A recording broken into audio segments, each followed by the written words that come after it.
Hello everyone, ये वो continuation video है प्रीवियस शिशु मृत्यु के वीडियो के लेडी के बारे में। मैं थोड़ा और कुछ बताना चाहती हूँ कि वो एक्चुअली इनोसेंट है कि नहीं, उसके लिए तो थोड़ा उसका साइकोलॉजिकल एनालिसिस भी किसी अच्छे साइकेट्रिस्ट को करना चाहिए, ये जानने के लिए कि उसके अंदर किसी को मारने की वृत्ति या एंटी सोशल पर्सनैलिटी टाइप या मेंटल हेल्थ इलनेस उसको है कि नहीं। क्योंकि वाइल उस लेडी में क्या प्रॉब्लम्स थे, जिसके उसके लाइफ में क्या प्रॉब्लम्स थे जिसके वजह से उसने वो बच्चे को मारा होगा या एक्सीडेंटली उस बच्चे का कुछ हुआ होगा, ये दोनों चीज़ों को डिफरेंशिएट करने के लिए बहुत सारे फैक्टर्स ही लोगों को कंसिडर करना चाहिए। ना सिर्फ इस लेडी के लिए, पर कहीं पे भी अगर सडन इन्फेंट डेथ हुआ है, सफोकेशन की वजह से अगर किसी चाइल्ड का डेथ हुआ है, या एग्जामिनेशन में ये आया कि वायरल एंड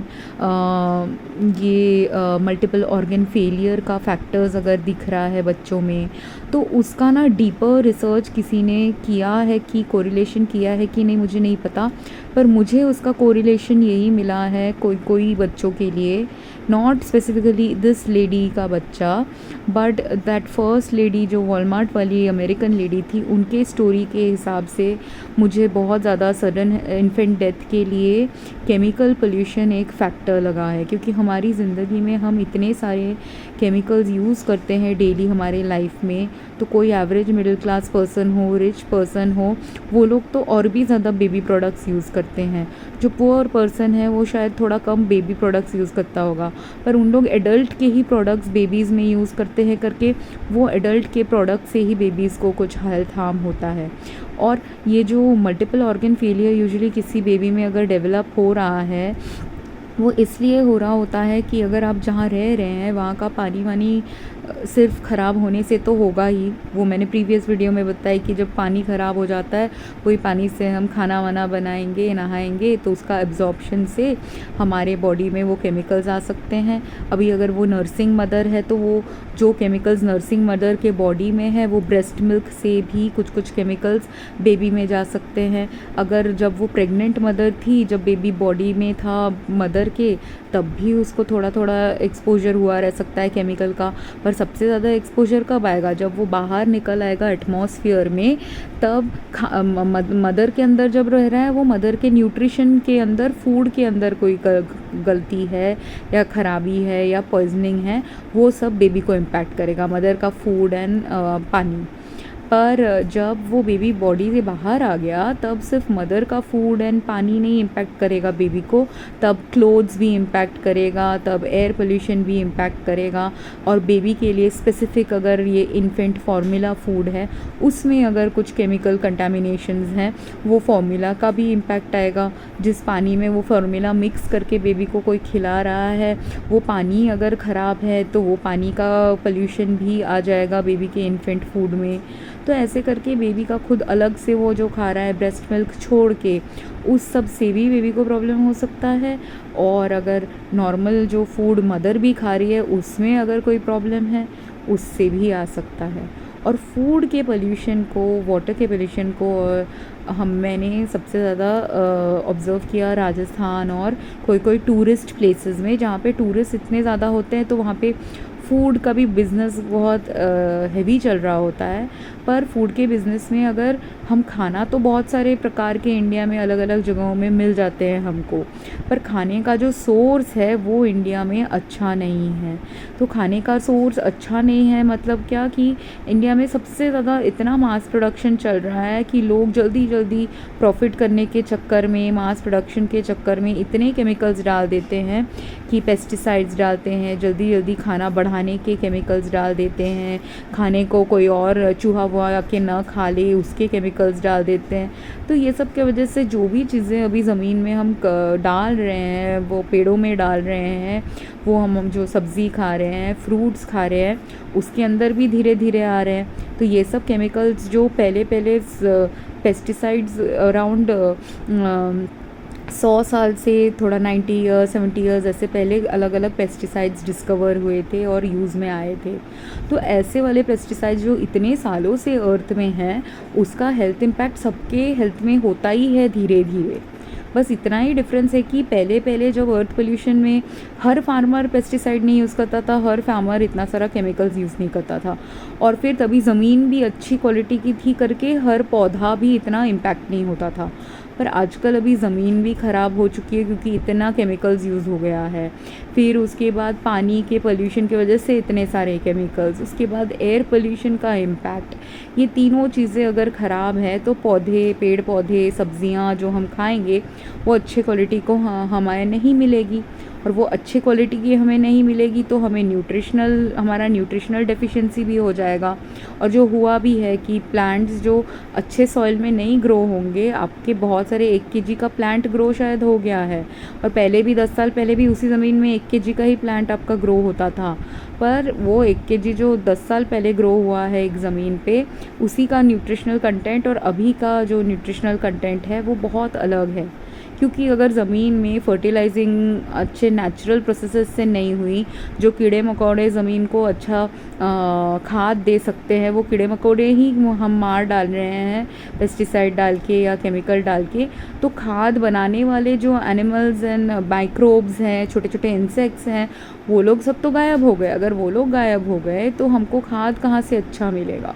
और खाद अच्छा नहीं मिलेगा तो पेड़ को पौष्टिक आहार कहाँ से मिलेगा, पेड़ को पौष्टिक आहार नहीं मिलेगा तो पेड़ हमको कितने भी फल दे दे वो पौष्टिक नहीं होगा। आजकल आपने टेस्ट भी देखा होगा, मैंने तो ये कुछ कुछ फ्रूट्स में ऑब्ज़र्व किया है कि पहले वही सेम फ्रूट या वही सेम वेजिटेबल इतना न्यूट्रिशियस लगता था। एक तो कैरेट्स में मैंने ऑब्ज़र्व किया है कि गाजर पहले कितना टेस्टी लगता था खाने में, पर आजकल मुझे बहुत कम गाजर ऐसे मिलते हैं जो टेस्टी होता है। ऐसे कुछ कुछ फ्रूट्स एंड वेजिटेबल्स भी अलग टेस्ट के हो गए हैं, और वो टेस्ट जो हमको टेस्ट का बदलाव आ गया है ये केमिकल्स की वजह से। अब दूसरा जो बदलाव है, एक तो न्यूट्रिशन डेफिशिएंसी है करके ही प्रॉब्लम आ गया। तो वो जो बेबी हमारे ज़माने में, हम जब बच्चे थे 40 साल पहले, 30 साल पहले, 20 साल पहले भी, उस वक्त जितना अर्थ पोल्यूशन था, उस वक्त जितना न्यूट्रिशनल डेफिशिएंसी था,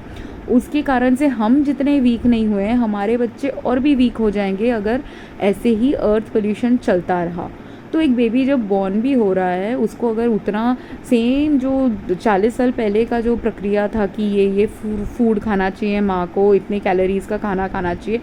वही सेम फूड आजकल की माएँ खाएंगी ना, तो तभी भी कभी कभी बच्चों को वो न्यूट्रिशन नहीं मिलेगा अगर वो फूड्स अच्छे न्यूट्रिशियस लेवल के क्वालिटी के फूड नहीं होंगे। तो वो बच्चा भी क्या होगा, फिर बच्चे के अंदर ऑलरेडी वीकनेस, बेबी जब बॉर्न ही हो रहा होगा या अंदर वूम में ही होगा, तभी से ही उसका न्यूट्रिशनल डेफिशिएंसी अगर चल रहा है, तो वो सब न्यूट्रिशनल डेफिशिएंसी भी पोल्यूशन के साथ कंबाइन करके किसी को सडनली बीमार करके उनको मार सकता है। ऐसा भी होता है। और ज़्यादा मगर सडन इन्फेंट डेथ का जो सफोकेशन वाला फैक्टर इसीलिए है कि अगर आप बिस्तर में सोए हुए बच्चे को बिस्तर में सुला के आप दूसरे रूम में काम कर रहे हो, पर बच्चा सोते सोते भी, ब्रीदिंग तो हम कभी स्टॉप नहीं करते ना, ह्यूमंस तो कंटिन्यूसली ब्रीद कर रहे होते हैं, जब हम सो रहे होते हैं तब भी हम ब्रीद कर रहे होते हैं, पर हम जब सो रहे हैं, जब बेबी सो रहा होता है, बेबी तो न्यू बेबी है ना, उसको पता नहीं कैसे टर्न करना है या कुछ करना है, तो अगर वो जो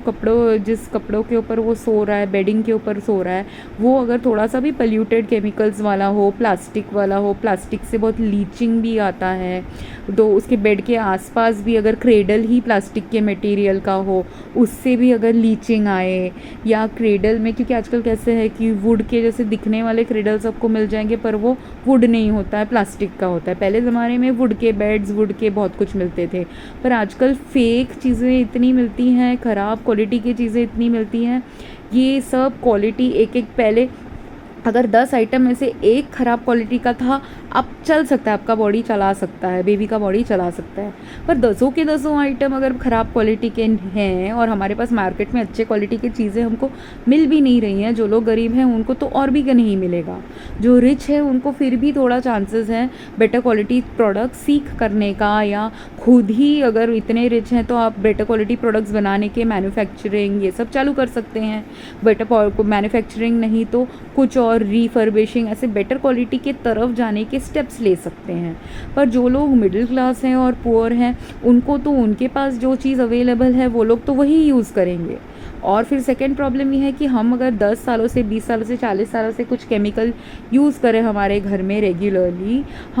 हम आदत, हैबिट जो होता है ना, हमारा आदत इतना ऐसा होता है कि वो आदत को छोड़ना बहुत डिफ़िकल्ट होता है। तो अगर हमने 10-20 सालों से ये सीख लिया है कि साबुन यूज़ करना ही, बच्चे को जॉनसन्स बेबी लोशन ही लगाना है, तो वही लगाए जा रहे हैं लोग, बिना समझे कि अगर लगाया है लोशन, बेबी अगर रो रहा है तो लोशन न लगाएं, ये बहुत सारे लोग नहीं समझ पाते। और मुझे बेबी प्रोडक्ट्स मैंने इतने यूज़ किए, तो मुझे पता है आजकल की कौन से बेबी प्रोडक्ट्स जो मैं अब तक के इतने सारे यूज़ कर चुकी हूँ, इतने सालों में मेरा बेबी प्रोडक्ट्स यूज़ करना ऑन माई सेल्फ, क्योंकि मेरा स्किन सेंसिटिविटी और स्किन ऑर्गन डैमेज बहुत सालों से चल रहा था। 10 से 15 साल तक से मैं यूज़ करी हूँ कुछ ना कुछ बेबी प्रोडक्ट। पहले सिर्फ बेबी वाइप्स यूज़ करती थी, फिर मैं सिर्फ बेबी फेस वॉश यूज़ करती थी, फिर मैं थोड़ा थोड़ा बेबी फूड्स भी खाई हूँ बीच बीच में। मैं बचपन में भी मुझे ऐसे मज़ा आता था कि मेरा कज़न जो बेबी था, उस वक्त मैं टीनेज ईयर्स की लड़की थी, फिर भी मुझे ना बेबी फूड का टेस्ट इतना अच्छा लगता था। कभी कभी मेरे आंट के घर में जब रहती थी, एक बार 2 बार मुझे भूख लग रही है तो मैंने ना उसका बेबी इन्फेंट फार्मूला खा लिया था बचपन में, क्योंकि मुझे टेस्ट बहुत पसंद है बेबी फूड का। पर वो जो कुछ बेबी फूड का लैक्टोजन जैसे, वो बहुत अच्छा टेस्टिंग होता था। पर रीसेंट ईयर्स में मैंने जब बेबी फूड भी टेस्ट किया है, मुझे बेबी फूड में भी बहुत केमिकल प्रॉब्लम्स दिखे हैं। कि पार्टली तो प्रॉब्लम्स इसलिए हैं कि उसके फार्मूला का जो सोर्स मटेरियल है वही अगर पोल्यूटेड है, जैसे सेरेलैक है, सेरेलैक वाला जिसमें एप्पल्स, नट्स, ये सब वो लोग डालते हैं। सेरेलैक में अगर एप्पल्स, नट्स, वीट, राइस, ये सब जो डाल रहे हैं, अगर वीट एंड राइस में केमिकल पोल्यूशन वाला वीट राइस है, केमिकल्स से लथपथ एप्पल का सोर्स है, ये नट्स फ्रूट्स में भी केमिकल्स था, ये सब अभी उसको तो अपने ड्राई कर दिया, जो भी फूड प्रोसेसिंग के प्रोसेस से उसको फ्रीज ड्राई करके अपने एक प्रोडक्ट तो बना लिया बेबी के लिए। पर वो अगर उसमें थोड़ा सा भी कुछ केमिकल बैकग्राउंड के मटेरियल्स में था, वो केमिकल तो उनके फूड में भी आ गया। और मुझे वो सब फूड खा के, जब मेरा थायराइड कैंसर वाला चीज़ पीक में था उस वक्त, क्योंकि मेरे को एपेटाइट लॉस इतना चल रहा था, मैं ज़्यादा नॉर्मल फूड नहीं खा पा रही थी करके, मैं बेबी फूड भी कभी कभी, बेबी ऐसे फार्मूला वाला फूड, कॉम्प्लान वाला फूड और एडल्ट इंश्योर, ये तीनों मैंने ट्राई किया है। क्योंकि एडल्ट इंश्योर इसलिए ट्राई किया है कि एडल्ट के लिए है, वो उसमें एडल्ट के न्यूट्रिशनल फैक्टर्स होंगे। पर जब इंश्योर मार्केट में मिल नहीं रहा है और मैं नॉर्मल खाना भी ठीक से खा नहीं पा रही हूँ, तो तब जाके मैं कॉम्प्लान वो सब भी खाई, क्योंकि वो बचपन में भी हम खाए हैं कॉम्प्लान, बोर्नवीटा, ये सब। तो कॉम्प्लान, बोर्नवीटा, हॉर्लिक्स, ये मैंने ट्राई किया। मैंने वुमेंस हॉर्लिक्स भी ट्राई किया जो एडल्ट्स के लिए बनी है, पर ये सब में प्रॉब्लम ये था, उसमें विटामिन K2 था वुमेंस हॉर्लिक्स में। इंश्योर में भी बीच में विटामिन K2 था, और विटामिन K2 जो होता है वो ब्लड क्लॉट करता है, ब्लड को थिकन करता है। और मेरा ब्लड ऑलरेडी, मुझे टेस्टिंग में दिख गया था कि वो थिकेंड ब्लड है मेरा। सेडिमेंटेशन रेट मेरे ब्लड का ऐसा था जिससे मुझे समझा कि ब्लड में प्रॉब्लम चल रहा है। और मेरा हीमोग्लोबिन भी बहुत लो था। मुझे जो सांसों की तकलीफ़ भी आ रही थी, वो इसलिए आ रही थी कि मुझे सर्कुलेटरी सिस्टम का मेरा प्रॉब्लम चल रहा था, और मुझे circulatory system and cardiac problems चल रहा था बिकॉज ऑफ डिफरेंट फैक्टर्स। पर एक मेन फैक्टर वही कि मेरा ब्लड पॉइजन हो रहा है, क्योंकि अगर आप केमिकल्स आपके बॉडी में ज़्यादा हो गए हैं और आपके बॉडी से वो केमिकल बाहर निकल नहीं रहा है, तब आपका ब्लड पॉइजनिंग हो जाएगा।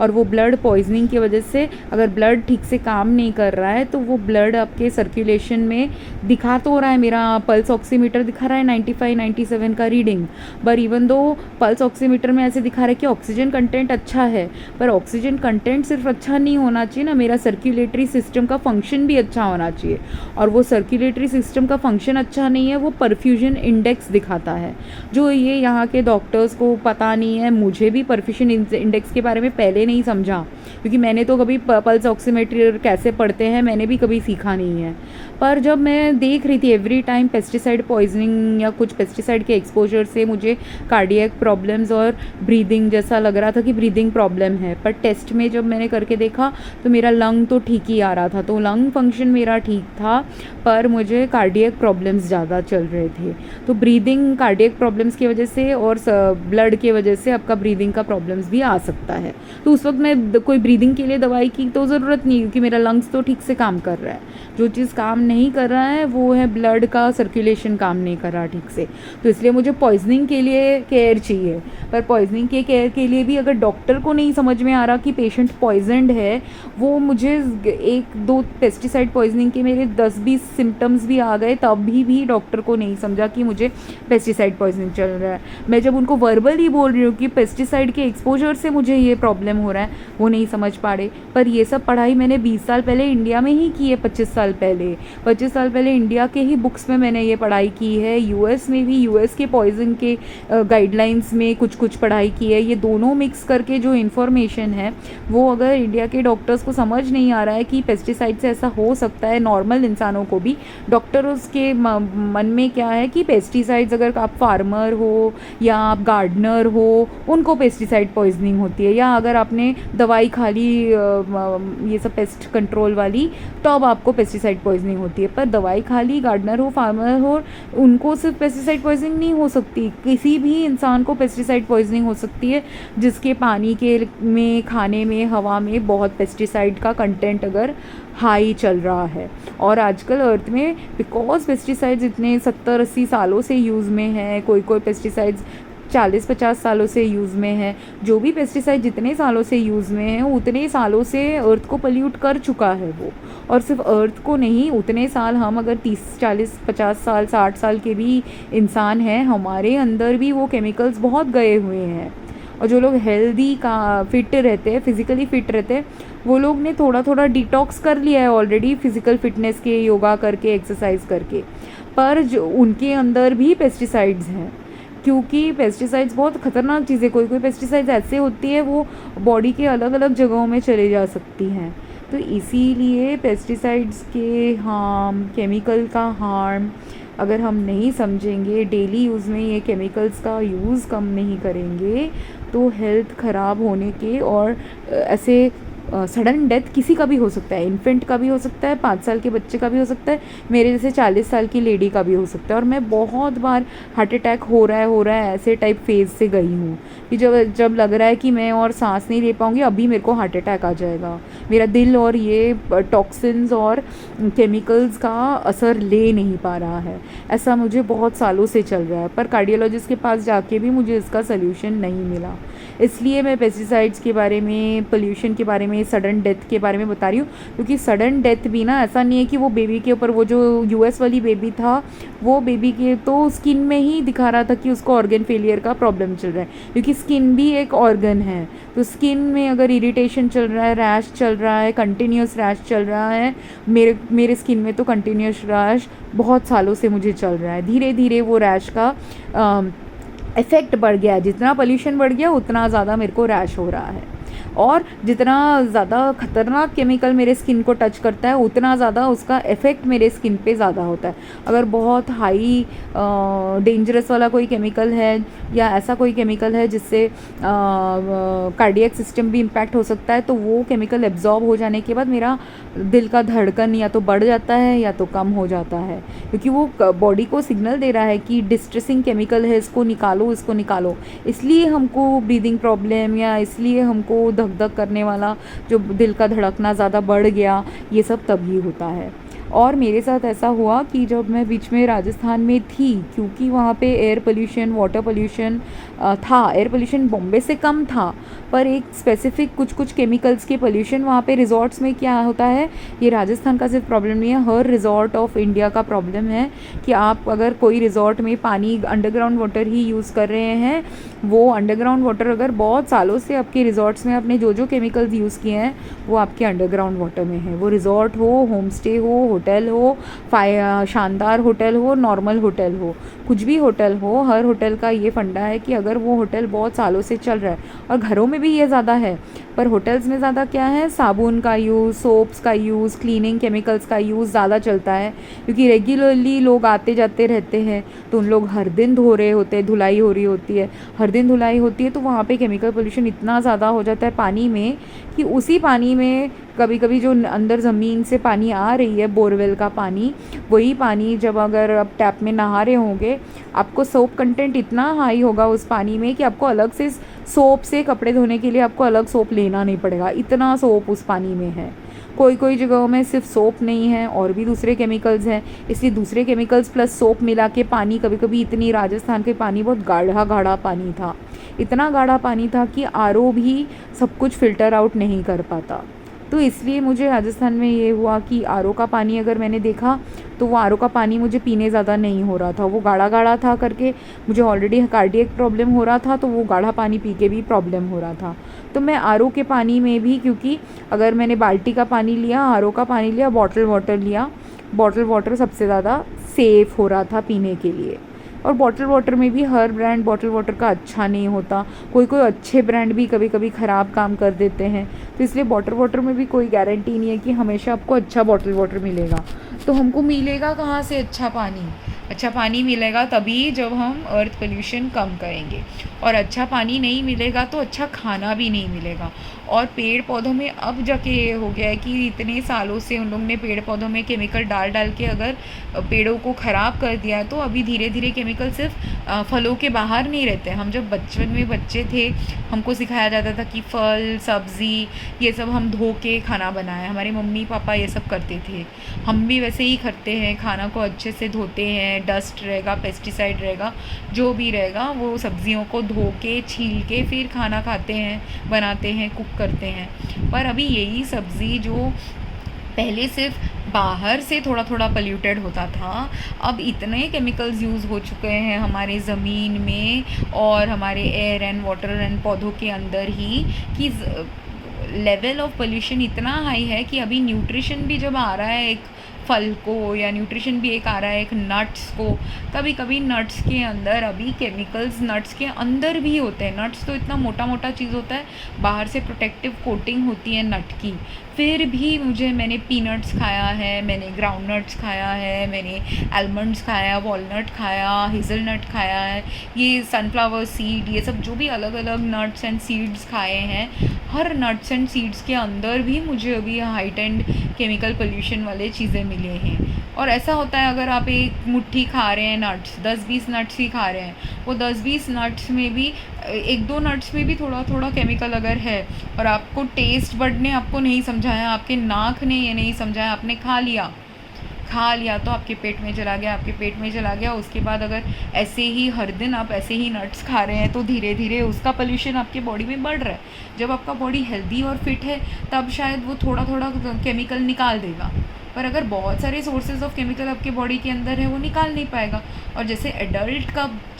शरीर जितना डेवलप्ड होता है, बेबी का शरीर उतना डेवलप नहीं होता, इसलिए बेबीज़ लोग रोते हैं। तो सडन इन्फेंट डेथ है, और दूसरा एक बेबी का सिंड्रोम होता है, उसको बोलते हैं शेकन बेबी सिंड्रोम। शेकन बेबी सिंड्रोम जो होता है, शेकन बेबी सिंड्रोम में क्या होता है, बच्चे अगर बहुत रो रहे होते हैं, पेरेंट्स परेशान होकर बच्चों को हिला देते हैं या इतना ज़ोर से जकड़ के रखते हैं ताकि बच्चा रोना बंद कर दे। तो ये दोनों सिचुएशन में अगर किसी पेरेंट ने जकड़ के इतना ज़ोर से रखा कि बच्चा रोए नहीं पर ठीक से उसको जकड़ा नहीं, तो बच्चा उससे भी रोने के बजाय सीधा ही चुप हो जाएगा कि उसको सडन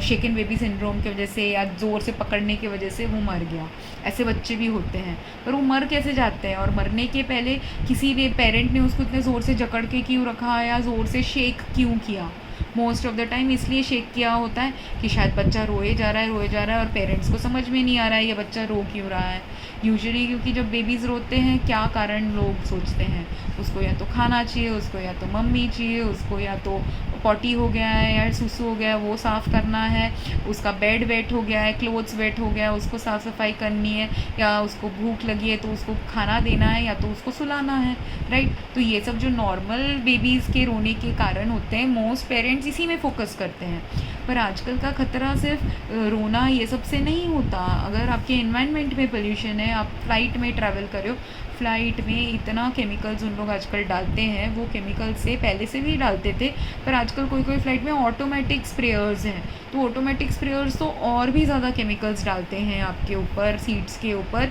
तो वही जो सीट्स के ऊपर छिड़क रहा है, वही चीज़ अगर बेबी के आँखों के सामने आ गई, नाक में आ गया, स्किन में आ गया, क्योंकि सीट में है वो चीज़, ये सब मिला के बेबी के स्किन में अगर एब्जॉर्ब हो गया तो उसकी वजह से भी बेबी रो सकता है। बेबी इसलिए भी रो सकता है कि जो कपड़ों में जकड़ के उसको रखा हुआ है, वो कपड़ा अगर उसका डाई अच्छा नहीं है, उसके अंदर कोई केमिकल्स आ गए हैं, वो केमिकल्स से भी बच्चा रो सकता है। अब अगर पेरेंट को पता नहीं, पेरेंट ने उसका ना ड्रेस चेंज कर दिया कि भाई बच्चे ने सुसु किया था, लेट्स चेंज द ड्रेस। अब चेंज तो कर दिया ड्रेस, सुसु तो किया था करके वो रो तो रहा था, पर वो सुसु के साथ साथ वो ड्रेस का इरिटेशन अगर उसको हो रहा था, या नया ड्रेस जो दे दिया वो अगर बैड केमिकल्स वाला ड्रेस है, तो वो तो उसकी बॉडी में आ गया, और उसकी बॉडी में आके वो बच्चा भी रोना कैसे बंद करेगा? क्योंकि इवन दो क्लीन ड्रेस तो उसको मिल गया, पर वो हेल्दी ड्रेस नहीं है, उसके हेल्थ के लिए सपोर्टिव ड्रेस नहीं है। तो अब उसके हेल्थ के सपोर्टिव वाला ड्रेस बच्ची को नहीं मिला, और उसको स्किन में उस क्लोथ्स का डाई वाई सब एब्जॉर्ब हो जा रहा है। बच्चा तभी बहुत ज़ोर से रोएगा जब वो केमिकल कंटेमिनेशन उसके बॉडी में सबसे ज़्यादा अनबेरेबल लेवल का उसके लिए होगा।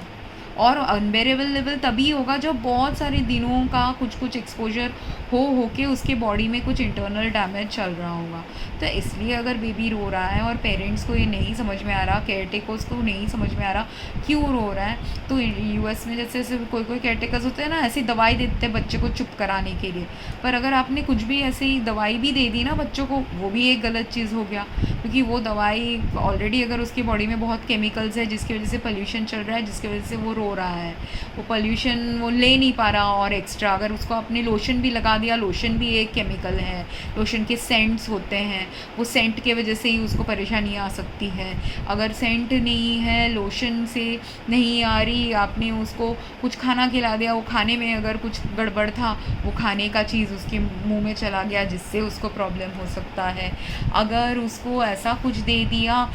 मेरे नेफ्यू था वो जो बचपन में उसको ना कभी कभी कुछ खाना खिलाते थे, वो उल्टी कर देता था। क्यों उल्टी कर देता था? क्योंकि उसके लिए वो हेल्दी खाना नहीं था। पर वो जो ऐसे उल्टी कर देता था, जो उसके बॉडी को अच्छा नहीं लग रहा है, उसके पेरेंट्स वो खाना खा पा रहे हैं क्योंकि वो लोग एडल्ट हैं, वो लोग उससे 10 गुना बड़ा साइज़ के एडल्ट हैं। तो वो जो 10 गुना बड़े साइज़ के एडल्ट हैं, वो लोग जब खाना खा रहे हैं, उनको वो खाने में कोई कमी नहीं समझ में आ रही, क्योंकि वो एडल्ट हैं, उनका बॉडी तो उतना सेंसिटिव नहीं है। पर एक छोटा बेबी या इवन 5-10 साल का बच्चा कुछ खा रहा है, तब अगर उसके बॉडी में वो उसके हेल्थ के लिए हार्मिंग खाना है, और क्योंकि वो छोटा बच्चा है तो उसका सेंसिटिविटी लेवल सबसे ज़्यादा रहेगा, तो इसलिए वो बच्चा जब वो खाना खा रहा है उसके गले में अटक जाता है, वो वॉमिट कर देता था खाना। उसके लिए उसको डांट बहुत पड़ती थी, उनको लगता था कि वो मस्ती कर रहा है या खाना नहीं खाना चाह रहा है, पर एक्चुअल चीज़ ये नहीं है, वो मस्ती नहीं कर रहा था उसके लिए, और ना ही वो जानबूझ के उल्टी कर रहा है। उसके अंदर से गैग रिफ्लेक्स आ रहा है कि ये मैं नहीं खा सकता, ये खाऊंगा तो मुझे प्रॉब्लम हो जाएगा, जो मेरे साथ हुआ है। पर मेरे को गैग रिफ्लेक्स नहीं है, मुझे क्या है कि मैं जब कुछ ऐसा खाना खा रही हूँ आजकल जो मुझे पता है कि इसमें अभी पेस्टिसाइड है, नट्स खा लिया, नट्स में मुझे मुंह में अगर टेस्ट आ गया कि कुछ ख़राब है, तो इमीडिएटली मेरा बॉडी रिजेक्ट कर देता है कि ये खा मत। और इंडियन सोसाइटी हो, कोई भी सोसाइटी हो, खाना फेंकना तो अपमानित माना जाता है, राइट। तो मैं तो इसलिए अपने रूम में बैठ के खाती हूँ, किसी के सामने खाऊंगी तो उन लोग बोलेंगे खाना क्यों वेस्ट कर रहे हो, और मैं कितना खाना वेस्ट कर चुकी हूँ लास्ट फ्यू ईयर्स में, इसलिए क्योंकि वो खाना मैं खाऊंगी तो मेरा या तो गला चोक हो जाता है, मुझे ब्रीदिंग डिस्ट्रेस आ जाता है, ट्रेकिया चोक हो जाता है कि वो खाना गले से नीचे उतरेगा नहीं, या तो इतना गंदा वो मुझे इरिटेशन देगा, स्टमक इरिटेशन, स्किन इरिटेशन, ये सब एलर्जिक रिस्पॉन्सेस चालू हो जाएंगे अगर मैंने वो ज़्यादा क्वांटिटी में कुछ गंदा चीज़ खा लिया। तो ये चीज़ लोगों को समझना बहुत ज़रूरी है, जो हम तभी समझ सकते हैं जब हम माइंडफुली जी रहे हैं ज़िंदगी। अगर हम कांस्टेंट ना काम पढ़ाई और सिर्फ कांस्टेंट बहुत सारी चीज़ें करते रहना है, ऐसे वाले मोड में अगर हम रहते हैं लाइफ में कि हमको बहुत पैसा बनाना है, हमको बड़ा घर बनाना है, हमको ये करना है, वो करना है, यहाँ घूमना है, वहाँ घूमना है, ये फ्रेंड जो कर रहे हैं उसके साथ कम्पीट करना है, उस फ्रेंड के साथ कम्पीट करना है, ऐसे बहुत लोग होते हैं। तो कॉम्पिटिशन में और एक्सीलेंस में और दूसरी दुनिया के जो सांसारिक माया बोलते हैं, उसमें हम जब फंसे रहते खाते हैं ना, तब हम ऑब्ज़र्व नहीं करते कि हमारे हेल्थ को कैसे चीज़ें इम्पैक्ट कर रही हैं। और सिर्फ हमें नहीं, हम अगर हमको खुद को नहीं ऑब्ज़र्व करेंगे तो दूसरों के ऊपर वो हेल्थ कैसे इम्पैक्ट कर रही है वो भी हम ऑब्ज़र्व नहीं कर पाएंगे। और ये ही सिर्फ नहीं, अगर हम खुद को नहीं ठीक से ऑब्ज़र्व करें, दूसरों को नहीं ठीक से ऑब्ज़र्व करें, तो गलती से भी हम किसी को कुछ गलत चीज़ खिला दे सकते हैं, क्योंकि हमने तो ऑब्ज़र्व ही नहीं किया है ना कि वो ख़राब चीज़ दे रहे हैं कि सही चीज़ दे रहे हैं। और नट्स तो हेल्थ के लिए बहुत अच्छा है, फ्रूट्स भी हेल्थ के लिए बहुत अच्छा है, वेजिटेबल्स भी हेल्थ के लिए बहुत अच्छा है। ये सब तो स्टडी 40, 50, 100 साल पहले के स्टडीज़ हैं। अभी का स्टडी मगर प्रॉब्लम ये है कि वही नट जो, अगर मुझे पीनट्स खाना, ग्राउंड नट अगर सेहत के लिए अच्छा है, सिर्फ ग्राउंड नट आप कोई भी रैंडम सोर्स का ग्राउंड नट खिलाओगे तो सेहत के लिए अच्छा थोड़ी ना होगा। तो कोई कोई बच्चे जो होते हैं, मैंने देखा भी है बेबीज़ के इतने सारे वीडियोस ऑनलाइन देखे, और मुझे वो बेबीज़ को देख के इतना रोना आता है। और मैं उनके पेरेंट्स को कभी कभी कमेंट्स डाल देती हूँ ये सब चीज़ों के बारे में ही जो मैं यहाँ वीडियो में बता रही हूँ। पर अभी पेरेंट्स भी, उनको अगर जब तक समझ नहीं आएगी, या अभी उनके पास अगर 100-200 कमेंट्स आ गए हैं, वो तो मेरे कमेंट को कभी कभी पढ़ेंगे भी नहीं। तो इसीलिए मुझे ऐसे वीडियो बनाने पड़ रहे हैं अभी, कि कोई कोई पेरेंट्स पढ़ेंगे नहीं, कोई कोई पेरेंट्स पढ़ के भी समझ नहीं पा रहे हैं कि मैं तो हेल्दी खाना खिला रही हूँ, ऐसा सोचेंगे। वो सही है कि आप healthy in terms of health food, वो हेल्दी फूड है। जैसे कोई बच्चा, किसी पेरेंट ने ऐसा कुछ तो वीडियो बनाया था कि उसके बच्चे को परेशानी हो रही है एप्पल्स खिलाने की। वो बच्चे को एप्पल्स जब देती, बच्चा बोलता कि मुझे एप्पल्स नहीं खाना, मुझे आप पकौड़ा समोसा ऐसा कुछ बना के दो। अब वो बच्चा क्यों पकौड़ा और समोसा प्रेफर कर रही है, वो बच्ची थी, सॉरी, वो बच्ची क्यों प्रेफर कर रही है पकौड़ा और समोसा? नहीं, और एक बच्चे का भी मैंने वीडियो देखा है, दो है, दोनों जेंडर के बच्चों का मैंने वीडियो देखा है, जो लोग फ्राइड फूड प्रेफर कर रहे हैं ओवर गिविंग देम थोड़ा सा नट्स, या गिविंग देम थोड़ा सा फ्रूट्स। क्यों? क्योंकि फ्रूट्स में जो मुझे प्रॉब्लम मिला है इंडिया का, एक तो बहुत अगर केमिकल्स डाल के फ्रूट्स को बनाया है, फ्रूट्स में केमिकल पोल्यूशन ज़्यादा होगा, जो वेजिटेबल्स में भी होगा, वीट में भी होगा, हर चीज़ में जो फूड प्रोडक्शन का आजकल होता है उसमें वो सिमिलर केमिकल्स हर चीज़ में है। पर फ्राई करने से क्या होता है, खाना फ्राइंग भी लोग सोचेंगे ये तो गलत चीज़ बता रही है, पर ये गलत चीज़ इसलिए नहीं है, पार्टली ट्रू है, पार्टली फॉल्स है। पार्टली ये बात है, अगर उन्होंने हेल्दी ऑयल में फ्राई किया, हेल्दी तरीके से फ्राई किया, क्योंकि फ्राइंग का भी एक हेल्दी तरीका होता है, अनहेल्दी तरीका होता है। हेल्दी ऑयल होता है, अनहेल्दी ऑयल होता है। अगर आपने ठीक ऑयल में समोसा को फ्राई किया है, और अगर आपके फूड में जो केमिकल था वो chemical actually oil soluble chemical था, तो फ्राइंग से क्या होता है, जो ऑयल सोल्यूबल केमिकल होता है वो फूड से थोड़ा निकल जाएगा, और वो ऑयल सोल्यूबल केमिकल अगर फूड से निकल गया तो तब फ्राइड फूड वो बच्चे या एडल्ट के लिए हेल्दियर होने के चांसेस हो सकते हैं। इसलिए वो बच्चा वो चीज़ प्रेफर करेगा जो केमिकल्स को उसके बॉडी से निकाल दिया, क्योंकि बच्चे के सिस्टम्स तो अनहेल्दी एंड लेस डेवलप्ड होते हैं। अनहेल्दी नहीं बोलूँगी, लेस डेवलप्ड होते हैं। अनहेल्दी उनके होते हैं जिनको क्रॉनिकली बचपन से ही बहुत सारे अगर कुछ कॉन्जेनिटल डिफेक्ट्स उनके अंदर हैं जो डिटेक्ट हुआ नहीं है अभी तक टेस्ट में, वो कॉन्जेनिटल डिफेक्ट्स की वजह से भी उनके बॉडी थोड़ी सी अनहेल्दी ज़्यादा हो सकती है, तो वो लोग थोड़ा ज़्यादा और सेंसिटिव होंगे कौन सा खाना चूज़ करने में। जो पिकी ईटर्स होते हैं वो लोग भी पिकी ईटर्स मतलब वो बच्चे जो कुछ खाना ही खाएंगे, कुछ खाना नहीं खाएंगे, उनका भी सिस्टम इसलिए थोड़ा सा बिगड़ा हुआ है करके उनको इंट्यूटिवली भगवान ने गाइडेंस दिया है कौन सा खाना खाना चाहिए, कौन सा खाना नहीं खाना चाहिए। और उसमें भी मगर अगर पेरेंट्स भी थोड़ा माइंडफुल हो जाए तो उनको भी समझ में आएगा कि कभी कभी जो फ्राइड फूड है वो भी कभी कभी हेल्थ के लिए कोई सिनेरियोज़ में अच्छा हो सकता है। फ्राइड फूड के बारे में मैं एक अलग वीडियो बनाऊंगी, क्योंकि ये एक कॉम्प्लेक्स टॉपिक है, लोगों को समझाना मुझे अच्छे से समझाना पड़ेगा, नहीं तो लोग नहीं समझ पाएंगे इसको। पर सिंपल फूड के पोल्यूशन का प्रॉब्लम तो सब समझते हैं, इसीलिए हम पहले फूड को सब कुछ को धोते थे। पर अब एक और प्रॉब्लम आ गया है, फंगिसाइड्स यूज़ करके, इवन दो फंगिसाइड जो होता है फंगस को ग्रोथ को रोकता है,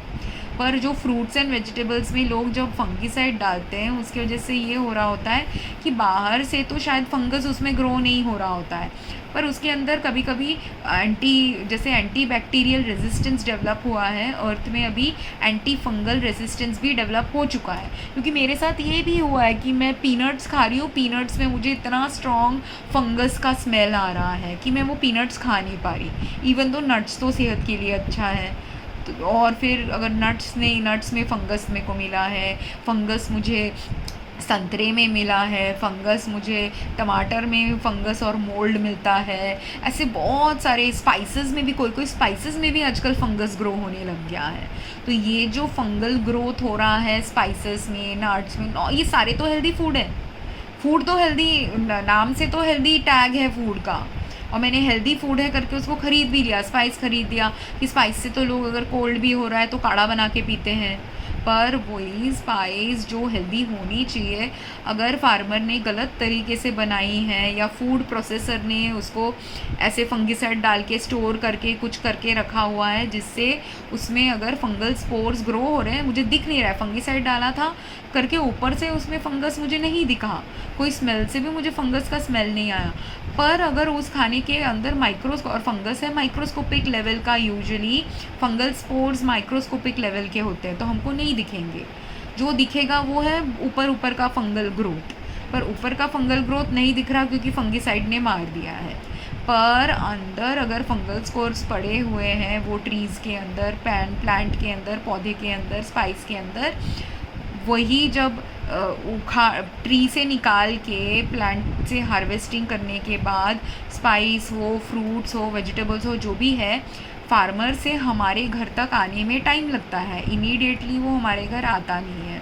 और वही बीच के स्टेप्स में जितने लोग बीच में इन्वॉल्व होंगे उनके केमिकल कंटामिनेशंस भी एक एक करके वो खाने में आ रहे हैं। अगर डायरेक्ट फार्मर से भी मेरे घर में आ गए, मेन बात तो ये है कि अगर फार्मर ने फंगिसाइड यूज़ करके फार्मिंग बहुत सालों से की हुई है तो ये फंगस जो आंखों के सामने नहीं दिखते, छोटे छोटे फंगल स्पोर्स उनके खाने में फिर भी हो सकते हैं, जो सिर्फ या तो बहुत शार्प सेंसिटिव नोज़ वाले ह्यूमंस डिटेक्ट कर सकते हैं या सेंसिटिव नोज़ वाले एनिमल्स डिटेक्ट कर सकते हैं। तो अगर एनिमल्स ने डिटेक्ट कर लिया तो एनिमल्स आपको बता सकते कि ये फूड में क्या गलती है, वो खाना चाहिए कि नहीं खाना चाहिए, ऐसे करके आप एनिमल्स को ट्रेन कर सकते हैं। सेम वे अगर ह्यूमंस ने मेडिटेशन किया है, बहुत सारा सेल्फ अवेयरनेस वाला एक्सरसाइजेस किए हैं, हेल्थ एक्सरसाइजेस कि नाक एंड नेसल पैसेज को क्लियर रखना, ब्रेन में क्लैरिटी लाना, ये सब करने से हमारा सिक्स्थ सेंस भी डेवलप अच्छे से हो जाता है। सिक्स्थ सेंस और फिफ्थ सेंस दोनों डेवलप हो जाता है।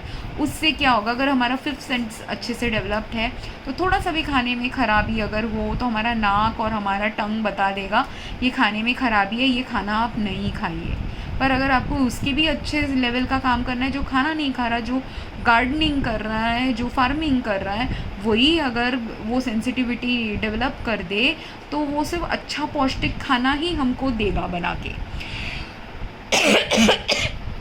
क्योंकि मैं जो अभी खांस रही हूँ, ऐसे पोल्यूशन वाला खाना खा खा के, जो स्पाइस में अगर फंगस है, स्पाइस में अगर थोड़ा सा भी कुछ भी फूड में गड़बड़ है, फ्रूट्स में गड़बड़ है, जो बच्चे फ्रूट्स नहीं खाना चाहते ना, उनका टंग और सेंसेस सेंसिटिव होते हैं करके उनको इंट्यूटिवली पता है कि ये मैं फ्रूट खाऊंगा तो मुझे प्रॉब्लम होगा, इसलिए वो फ्रूट नाम के वजह से अपने ऑरेंज तो दे दिया, पर ऑरेंज अगर ऐसे वे में बनाया गया है कि उसमें फंगस ग्रो हो गया है, वो ऑरेंज उसके हेल्थ के लिए अच्छा नहीं, इसलिए वो ना कर रहा होगा। एप्पल दिया है, एप्पल के अंदर पेस्टिसाइड है, इसलिए वो ना कर रहा हो सकता है। अगर कुछ नट्स दिया है, नट्स में ऐसे मेरे साथ 2-3 बार हुआ है, मैंने खा लिया, नाक में मुझे समझ में भी आया पर ऑलरेडी मैंने च्यू कर लिया था नट्स, तो अब 2 ही ऑप्शन है, या तो च्यू कर लिया है तो या तो थूक के फेंको बाहर, जो बहुत गंदा लगता है। आपने देखा ना जो लोग पान च्यू करते हैं, पान च्यू करके, गुटखा च्यू करके थ्रो करते रहते हैं, पर खाना इतना गंदा होगा और आपका हेल्थ अगर बहुत डिटेरिएटेड है मेरे जैसा, तब क्या है, आपको खाना थूकना ही पड़ेगा। आपने वो खाना थूक के नहीं निकाला, फेंका नहीं और खा लिया, गले में डाल दिया, तो अभी वो फंगस आपके गले में जाके ऐसे खांसी देगा, लंग्स में भी जा सकता है। इवेंचुअली सर्कुलेटरी सिस्टम हमारा जो होता है, जो खाना खाते हैं वो पेट में तो जाता है, पर पेट से एब्जॉर्प्शन होके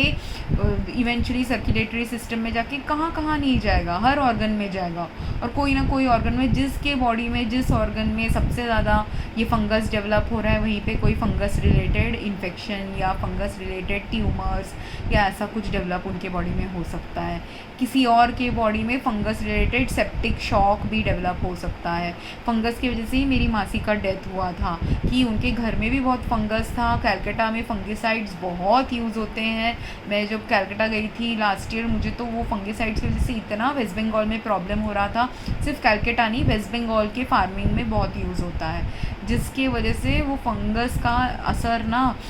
मेरी मासी की लाइफ में एंटी फंगल ड्रग्स, मेरी मासी खुद वो जो एंटी फंगल पाउडर होता है, उनका स्किन में फंगल इन्फेक्शन होता था करके वो regularly anti fungal powder use करती थी। पर वो एंटी फंगल पाउडर भी बहुत सालों से यूज़ करी है, 5-10 साल से मैंने नोटिस किया है मेरी मासी को ये यूज़ करते हुए। और बचपन में भी मेरी मम्मी को भी थोड़ा फंगल प्रॉब्लम्स था करके मेरी मम्मी भी यूज़ करती थी। हम लोग तो डॉक्टर की फैमिली है, तो हम ज़्यादा दवाई यूज़ करने वाली ही फैमिली थे, तो वो लोग दवाई ये सब बहुत रेगुलरली यूज़ करते थे कि फंगल इन्फेक्शन है, थोड़ा सा पाउडर लगा दिया,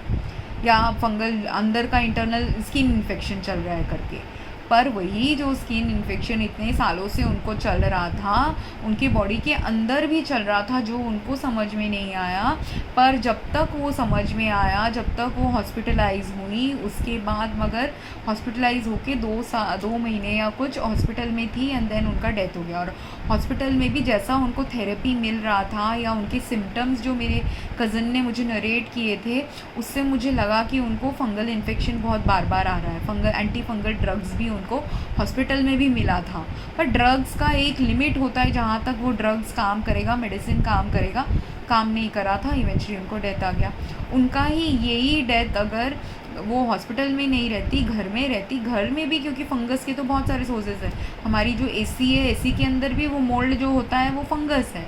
वो भी आपने अगर इनहेल किया हुआ है, खाने में भी आपने फंगस का कुछ खाना खाया हुआ है बिना जाने बिना समझे, ये सब आपकी बॉडी में धीरे धीरे असर करता है। ऐसा नहीं है कि मेरी मासी 10 साल पहले से उनको अगर फंगल इन्फेक्शन का प्रॉब्लम चल रहा है, कुछ साल वो मेंटेन हो गया, मैनेज हो गया मेडिसिन लेके, पर जब उसका बॉडी वो मैनेज के लेवल में नहीं था, तब ही उनका डेथ आया।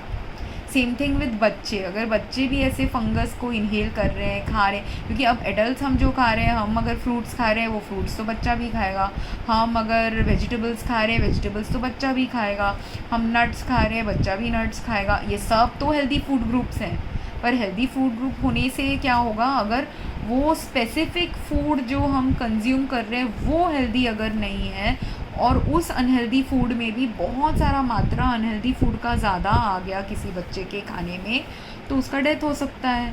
तो वैसे भी करके इस माँ ने अगर कुछ गलत चीज़ें खिला दी तो इस बच्चे की डेथ वैसे भी हो सकती है। वो माँ खुद भी अगर गलत खाना खा के ब्रेस्ट फीडिंग करा रही है तब भी डेथ हो सकता है। कपड़े जो हम पहन रहे हैं, अभी कपड़े के पोल्यूशन के बारे में मैं एग्जांपल दूंगी। राजस्थान में ऐसा हुआ कि वहाँ का पानी इतना ख़राब हो रहा था, मेरे कपड़ों में वो पानी थोड़ा थोड़ा पानी का असर अब्जॉर्ब हो रहा था। दूसरी चीज़ है, जिस होटल में मैं रह रही थी वहाँ पे उन लोग मच्छर मारने की दवाई यूज़ कर रहे थे। अब ये जो मच्छर मारने की उन लोग दवाई यूज़ करते हैं वो इतना यूज़ होता है होटल्स में ना, घरों में भी बहुत यूज़ होता है, पर उस स्पेसिफिक होटल में ऐसे वो रूम में बहुत ज़्यादा मच्छर मारने की दवाई का स्मेल आ रहा था, जिसके वजह से सारे, और उसका फ्लोर भी थोड़ा ऐसा था कि मैं फ्लोर में अगर खाली पैर से मैं चल रही थी तो पैर इरिटेट हो रहा था। फिर वही केमिकल सोफ़े में भी पड़ा हुआ है करके मेरा स्किन खुजली कर रहा था। फिर बेड में भी मैं सो रही थी, तो तब ऐसे हुआ कि 2-3 दिन मैं जिस होटल में थी वो बेड में नहा के आके अगर मैं बैठी हुई हूँ या कुछ कंप्यूटर में फ़ोन में कुछ बात कर रही हूँ किसी से, वो वक्त सब कुछ जो बेड में लगा हुआ है केमिकल वो मेरे स्किन में एब्जॉर्ब हो रहा है, और वो मेरे स्किन से एब्जॉर्ब होके मुझे इतनी नींद दे रहा था। 1-2 दिन तो मैं सो गई नींद में। उनका खाना भी ऐसा था, खाना में भी वाटर पोल्यूशन का इफ़ेक्ट मुझे थोड़ा समझ में आया करके मैं ज़्यादा ड्राई फूड्स ऑर्डर करी थी जिसमें पानी थोड़ा कम यूज़ हो, जैसे मैं सिर्फ बॉटल वाटर ही पी रही थी। उनके नॉर्मल टैप वाटर को पी नहीं रही थी, क्योंकि टैप वाटर ही बहुत फंगस एंड केमिकल्स वाला, फंगस का स्मेल मुझे उनके टैप वाटर में ज़्यादा आ रहा था। खाने के वाटर में क्या क्या केमिकल्स हैं, सोप वोप ये सब थोड़ा था खाने पीने वाले वाटर में, तो इसलिए मैं ज़्यादा ये नहीं यूज़ कर रही थी। ड्राई वाला जो खाना हो, जैसे पोहा हो या पिज़्ज़ा हो, ऐसा खाना ऑर्डर कर रही थी। दैन पालक पनीर ये सब भी उनके मेन्यू में था, पर वो सब मैं थोड़ा कम ऑर्डर कर रही थी। पर एक बार मेरे नेबर्स के साथ घूमने में गई थी, नेबर मतलब बाजू के रूम में जो लोग रह रहे थे वो रिज़ॉर्ट में, उनके साथ हम लोग सफारी करने गए थे। तो अब सफारी में उनके साथ मेरी फ्रेंडशिप हो गई, तो बात करते करते उनके फैमिली में एक बेबी था। वो जो बेबी है, यही जो सेम पोल्यूशन मुझे बहुत नींद दिला रहा है, वो मच्छर मारने की दवाई का पोल्यूशन, वाटर का पोल्यूशन, ये सबसे, और एयर में भी थोड़ा थोड़ा पोल्यूशन था, वो सबसे मुझे नींद बहुत आ रही थी। बट वो बच्चे को नींद नहीं आ रही थी। उसको क्या हुआ, उसकी मम्मी बोलती है रात को वो सो नहीं पा रहा था, तो वो सिर्फ 1-2 घंटे सो के पूरे बिस्तर में घूमे जा रहा है, क्योंकि उसको भी वो स्किन से, उसके स्किन में भी ये सब एब्जॉर्ब हो रहा है, उसके लंग से भी वो ब्रीथ कर रहा है यही सब एयर पोल्यूशन, उसके कपड़े में भी यही वाटर पोल्यूशन का असर उसके कपड़े में भी शायद आया है, या उसने जब नहाया है वाटर पोल्यूशन का असर उसकी स्किन से उसके अंदर आया है। पर वो रेस्टलेस हो रहा है, क्योंकि उसका बॉडी थोड़ा अलग है, बेबी का बॉडी है, मेरा एडल्ट का बॉडी है, मेरा ऑलरेडी सिक बॉडी है, उसका थोड़ा हेल्दियर बॉडी है, तो उसकी बॉडी में अलग असर आ रहा था। पर वो फिर हम जब बाहर घूमने गए, वहाँ पे रास्ते में ऐसे एरिया से घूमे जहाँ पे सफारी कर रहे थे, तो वो ओपन रोड्स जहाँ पे सिर्फ यूकेलिप्टस के बहुत पेड़ थे, वो पेड़ की वजह से इतना अच्छा फ्रेश एयर मिला, वो बेबी फिर रास्ते में सो गया, क्योंकि उसको वो फ्रेश एयर मिल गया जो वो उसको रूम में नहीं मिल रहा था। रूम में तो पोल्यूटेड मस्कीटो मच्छरदानी के स्मेल आ रहा है, वहाँ के एयर पोल्यूशन का स्मेल आ रहा है, ये सब की वजह से वो जो रूम में नहीं सो पा रहा था, बाहर फ्रेश एयर में आके यूकेलिप्टस के ट्रीज़ के वहाँ वाले रास्ते में वो सो गया।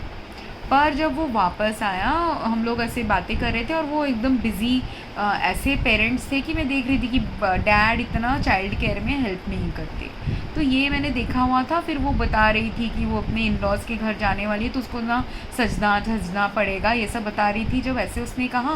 तो मैंने बहुत साल पहले छोटे छोटे बच्चों को पढ़ाया भी है प्री स्कूल में, और मैं अपने फ्रेंड्स के बच्चों को भी कभी कभी संभालती थी मतलब 15-20 मिनट के लिए, आधा घंटे के लिए, 1 घंटे के लिए। उसके पेरेंट्स अगर मेरे ऊपर थोड़ा सा रिस्पॉन्सिबिलिटी देखे, थोड़े देर के लिए मुझे छोड़ देते थे बच्चों के साथ, छोटे बेबीज़ के साथ ही।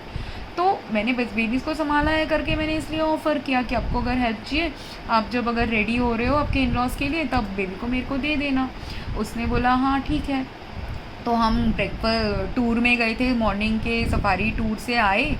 आके ब्रेकफास्ट की एक साथ, फिर वो नहाने चले गए, मैं नहाने आ गई। मैं नहा के वहाँ के ऐसे ही नहा के जब बेड में फ़ोन देख रही हूँ, देखते देखते मेरी आँख लग गई, क्योंकि मुझे अगेन वहाँ का air pollution, water pollution, food pollution से, और क्लोथ्स पोल्यूशन भी हो गया था अभी, क्योंकि क्लोथ्स में ये सब एब्जॉर्ब हो रहा है केमिकल्स, तो क्लोथ्स पोल्यूशन, ये सब का कॉम्बिनेशन से मुझे नींद आ गई और मैं सो गई। फिर 15-20 मिनट ऐसे, और ऑलमोस्ट 1 घंटा हो गया था ब्रेकफास्ट करने के बाद। उसने मुझे नॉक किया कि उसने दोनों बच्चों को नहला के मेरे साथ दोनों बच्चों को छोड़ दिया। उसके 2 बच्चे थे, एक 1 ईयर के ऊपर का बच्चा था, दूसरा 7-8 साल का बच्चा था। अब ये दोनों बेबीज़ को वो मेरे साथ छोड़ के वो नहाने चली गई, क्योंकि उसका पति फ्रेंड के साथ कहीं घूम रहा था। तो उसका पति तो कहीं और था, वो रेडी हो रही थी। तब बेबी को जब मैंने होल्ड किया, अब ये बेबी नहा के धुल के आया है करके, उसके बॉडी में क्या लगा हुआ था, उसके बॉडी में जो कोई लोशन लगाया हुआ था उसकी मम्मी ने। अब वो जो लोशन होता है, लोशन का केमिकल कॉम्पोजिशन ये है कि usually lotion oil in water या वाटर इन ऑयल एमल्शन वाला लोशन होता है, जिसके वजह से, बिकॉज़ ऑयल और वाटर दोनों कंपोनेंट्स होते हैं लोशन में, जब अगर एयर में, कपड़ों में, खाने में, पानी में वाटर सोल्यूबल कोई केमिकल्स होंगे, वो वाटर सोल्यूबल केमिकल्स भी हमारे स्किन से हमारे अंदर अब्जॉर्ब हो जाएंगे। अगर यही सब फैक्टर्स में ऑयल सोल्यूबल कोई केमिकल्स होंगे, वो भी लोशन की वजह से हमारे स्किन में अब्जॉर्ब हो जाएंगे। तो मेरे साथ ऐसा हुआ कि वो बेबी को मैं अपने रूम में रखना नहीं चाह रही थी, क्योंकि मेरे वो बेड का पोल्यूशन इतना हाई मुझे लगा कि रूम में बैठी रहूँगी बेबी के साथ तो वो पोल्यूशन उसकी बॉडी में आ जाएगा। इसलिए मुझे उसके साथ, और सोफ़ा वोफ़ा में क्योंकि मैं सब जगह बैठ चुकी थी, रूम में कोई जगह नहीं थी जहाँ पे मुझे स्किन इरिटेशन एंड प्रॉब्लम नहीं चल रहा था। फिर दूसरा ये था कि मुझे लगा उसके पेरेंट्स की थोड़े साइट में रहना चाहिए करके सिर्फ जो हमारे कमरे के बाहर का पैसेज है वो पैसेज में मैं वॉक कर रही थी, वहाँ पे गार्डन है, वो गार्डन में बेबी को लेके वॉक कर रही थी। और वॉक करते करते मैं उसके भाई के साथ भी बातें कर रही थी। उसका भाई कुछ ना कुछ स्कूल के बारे में, फ्रेंड्स के बारे में, हॉबीज़ के बारे में ये सब बातें मेरे से कर रहा था। तो while the brother is talking with me, I am talking with the older brother, ये जो यंगर ब्रदर है उसको मैं गोदी में लेके वॉक कर रही हूँ। मेरा हेल्थ इतना ख़राब हो रहा था तभी, क्योंकि मैं बहुत सालों से इवन तो बेबीज़ को मैंने हैंडल किया है, कभी मैंने 10-15 केजी के बेबी को कैरी नहीं किया है ज़्यादा देर। और नॉर्मली मैं 10-15 केजी के 10 साल पहले वेट लिफ्टिंग ये सब करती थी, तो तब मुझे 10-15 केजी कैरी करने में कोई प्रॉब्लम नहीं होती थी। बट अब मेरा हेल्थ ख़राब हो चुका था करके वो 10 केजी के बेबी को मैं कैरी नहीं कर पा रही। और फिर 10 केजी उसका क्या वेट है मुझे नहीं पता, मैं अप्रॉक्सीमेटली बोल रही हूँ उसका वेट ऐसा होगा, और उसको कैरी सिर्फ नहीं कर पा रही, मेरा दिल धक धक धक धक करने लग गया। और क्या हो रहा था कि बेबी को जैसे मैंने होल्ड किया हुआ था, वो तो उसने तो half pant half shirt type पहना हुआ था, तो उसका जो बाकी का हाथ है जहाँ पे लोशन लगा हुआ है, मेरा हाथ उसके पैर को टच कर रहा है, दूसरा हाथ उसको शोल्डर को या हाथ को टच कर रहा है उसको पकड़ने के लिए ठीक से। तो ऐसे जब दोनों हाथ टच कर रहे हैं उसके बॉडी को थोड़ा सा, तो उसके लोशन जो है मेरे हाथ में एब्जॉर्ब होके मेरे बॉडी में आ रही है, और वो लोशन के केमिकल्स जो एब्जॉर्ब किए हैं वो लोशन ने, वो केमिकल्स मेरे हाथों में आके मेरे बॉडी के अंदर आ रहा है। और वही सेम लोशन मेरे हाथ में, मेरे कपड़ों में, क्योंकि मेरा कपड़ा भी उसको टच कर रहा है, उसका पैर तो मेरे कपड़े के साथ लगा हुआ है, उसका हाथ भी ऐसे, वो बेबीज़ को आप जब होल्ड करोगे, कोई कोई बेबीज़ तो आपके गले में भी हाथ डाल देंगे, तो कपड़ों में, गले में, शोल्डर में ऐसे हाथ डाल के आपको टच करे रहेंगे ना, ताकि वो ना गिरे। तो वो बेबी भी मुझे टच कर रहा है, तो बेबी के हाथ जो टच कर रहे हैं मेरे कपड़ों को, वहाँ से मेरे कपड़े से उसकी बॉडी में चला गया केमिकल्स। तो इसके वजह से क्या हुआ कि जो केमिकल्स मेरे बॉडी में है उसके बॉडी में जा रहा था, जो केमिकल्स उसके बॉडी में है मेरे बॉडी में आ रहा था, वो लोशन के वजह से। दूसरी चीज़, जो केमिकल मेरे कपड़े में है उसके बॉडी में जा रहा था, जो केमिकल्स उसके कपड़े में है मेरे बॉडी में आ रहा है। प्लस वहाँ पे एयर पोल्यूशन चल रहा है करके, जो हवा में पोल्यूशन है वो पोल्यूशन के पार्टिकल्स भी हम अब्जॉर्ब कर रहे हैं। प्लस वो बेबी को मैंने चेस्ट में पकड़ा हुआ है, तो उसको मेरा इंक्रीजिंग हार्ट रेट भी समझ में आ रहा था। तो ये सब के वजह से ऐसा हुआ, पहले तो मैं थक गई, उसको 15 मिनट ही उसको लेके वॉक कर पाई। फिर वो 15-20 मिनट वॉक करके मैं एक बार उसके डैड के कमरे के पास भी जाके आई, पर देखा कि डैड के फ्रेंड के कमरे के पास, पर उनका रूम कुछ खुला दिख नहीं रहा था, वो लोग रूम में है कि नहीं यही नहीं समझ में आ रहा था। वापस आ गई। फिर हमारे कमरे के अंदर, मुझे अपने कमरे में नहीं जाना था कि मुझे पता था वहाँ गड़बड़ है, इतना पोल्यूशन है, बाहर भी मगर पोल्यूशन है, और बेबी भी रोने लग गया। और जब वो रोने लग गया तब मैं क्या करूं, मैंने सोचा चलो बैठ जाते हैं। तो वहाँ पे स्टेप्स होते हैं, मैं स्टेप्स में ही बैठ गई थी। पर स्टेप्स में बैठने के बाद भी ऐसा हुआ कि बेबी और रो रहा है और स्क्वर्म कर रहा है, क्योंकि ना उसको धीरे धीरे क्या हो रहा है, जितना उसने अगर एब्जॉर्ब किया है कोई केमिकल एयर से और मेरे कपड़ों से, उतने केमिकल जो उसके बॉडी में एब्जॉर्ब हो गए हैं, उससे उसको भी स्किन इरिटेशन और परेशानी हो रही है। और मेरा स्किन धक धक अगर मेरा हार्ट कर रहा है, वो धक धक भी शायद उसको पसंद नहीं आ रहा है। प्लस अभी 15-20 मिनट के लिए बच्चे बहल जाते हैं अगर पेरेंट्स बिज़ी हैं कहीं, पर उससे ज़्यादा भी कोई कोई बच्चे पेरेंट्स को मांगना चालू कर देते हैं। तो ये सब कंबाइंड फैक्टर से बेबी रो रहा है। पर वो मैं उसको पकड़ी हुई हूँ, उसके वजह से उसको इरिटेशन हो रहा है, ये मुझे इसलिए समझ में आ रहा था क्योंकि वो हाथ पैर फैला रहा था। सिर्फ बच्चा अगर मम्मी के लिए रो रहा होगा ना, तो वो मम्मी के तरफ, रूम के तरफ देख रहा होगा या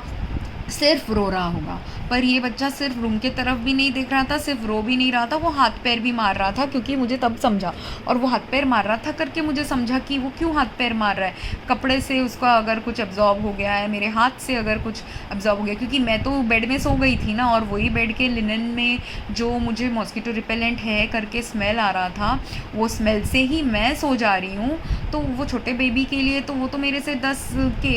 गुना कम वेट का बेबी है, 8-10 गुना वेट कम बेबी। वो 8-10 गुना कम वेट वाला बेबी, उसके लिए तो वो जो स्मेल है, मैं 100 केजी की नहीं हूँ, पर जो जितने भी केजी का वो बेबी है, वो है तो 5-7 केजी, 5-7 गुना कम शायद उसका वेट हो मुझसे, जितना भी हो। He is a small baby करके उसके लिए उसका इरिटेशन अलग है ना, उसके लिए उसका हेल्थ इम्पैक्ट अलग है वो केमिकल्स का।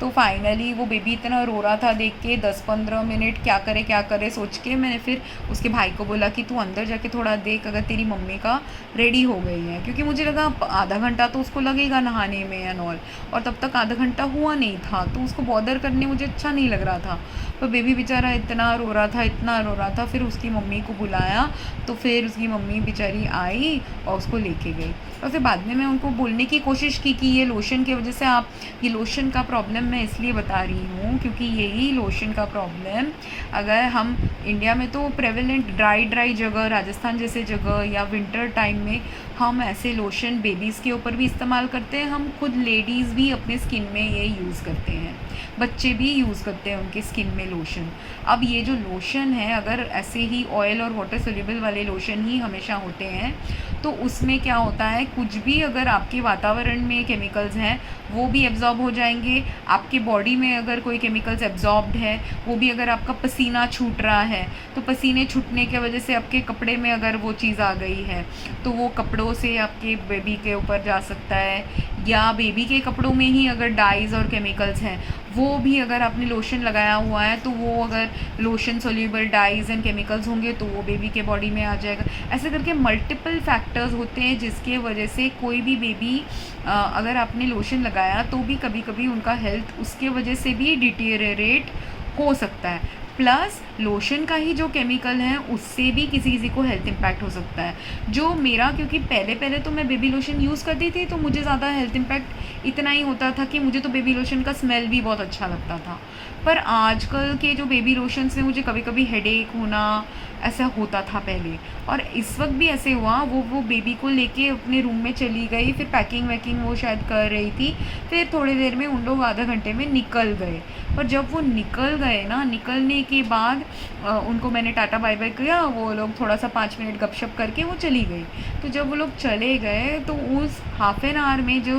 में वो लोग चले गए, उतने हाफ़ एन आवर में तो मैंने कुछ अब्जॉर्ब नहीं किया था, कुछ नहीं। बेबी को तो वो लेके चली गई थी, पर फिर भी ना मेरे हाथ में थोड़ा लोशन का स्मेल रह गया था, और वही जो लोशन का स्मेल मेरे हाथ में रह गया था, चीक्स में या जहाँ कंधे पे उसने सर रखा था वहाँ कंधे में कपड़े में रह गया था। ऐसे करके क्या हुआ कि मुझे वो लोशन के स्मेल से भी रूम में जो मस्कीटो रिपेलेंट है, मच्छर मारने की दवाई है, या वहाँ का जो एयर पोल्यूशन है, या खाने में भी जो पोल्यूशन था, क्योंकि उन्होंने कुछ पनीर जैसा कोई डिश ऑर्डर किया था तो वो पनीर का डिश मैंने तो खाया था उनके साथ बैठ के एक साथ ब्रेकफास्ट। तो ये सब का कुछ तो कॉम्बिनेशन मेरे साथ हो गया, और मैं क्या ज़बरदस्त 1-2 घंटा वहाँ पे सो गई,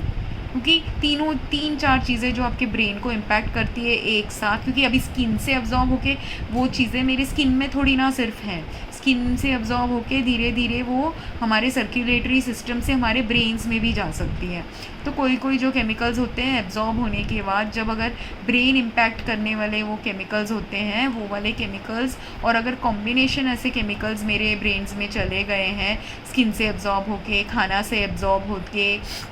पानी से होके, हवा से होके, ये जो भी चीज़ें मल्टीपल कॉम्बिनेशन फैक्टर्स जो एब्जॉर्ब हो गई, उससे मुझे तो नींद आ गई। और वो अलग नींद थी, वो जो फ्रेश एयर वाली नींद होती है वो अलग होती है, पोल्यूशन वाली जो नींद होती है वो एक अलग फॉगी वाली नींद होती है। और प्लस ऐसे ही अगर बेबीज़ भी ऐसे कोई केमिकल्स उनका एक्सपोजर मेरे जैसे हाई है और अंदर उनका भी कुछ ऑर्गन डैमेज या सर्कुलेटरी सिस्टम प्रॉब्लम या ऑर्गन फेलियर प्रॉब्लम ये सब चल रहा है, ऐसा कोई बेबी है जो डिटेक्ट होने में ना, मैं तो सामने से लोगों को दिखेगा कोई तो मुझे ऐसे इमीडिएटली नहीं डिटेक्ट करेगा कि मैं बीमार हूँ। सब काफ़ी टाइम्स तो मैं बहुत हेल्दी भी दिखती हूँ, पर जो लोग बीमार दिखते नहीं है इसका मतलब ये नहीं कि इंटरनली उनके अंदर डैमेज नहीं चल रहा। सेम वे विद बेबी, नया बॉर्न बेबी है तो कौन सोचेगा कि नए बॉर्न बेबी को कोई प्रॉब्लम है, पर नया बॉर्न बेबी हो, 1-2 महीने का बेबी हो, 3-4 साल का भी बेबी हो, कितने भी एज का बेबी हो, अगर उसके केमिकल पोल्यूशन के डिफरेंट सोर्सेज बहुत हाई हैं, और सिर्फ केमिकल नहीं, बायोलॉजिकल टॉक्सिन्स भी हैं अर्थ में, फंगस भी है, बैक्टीरिया भी है, वायरस भी है, मोल्ड भी है, पर केमिकल्स भी एक और फैक्टर है जो लोग इग्नोर कर देते हैं। पर आजकल कुछ जगहों में केमिकल सबसे ज़्यादा फैक्टर्स हैं किसी के सडन ऑर्गन फेलियर या डेथ या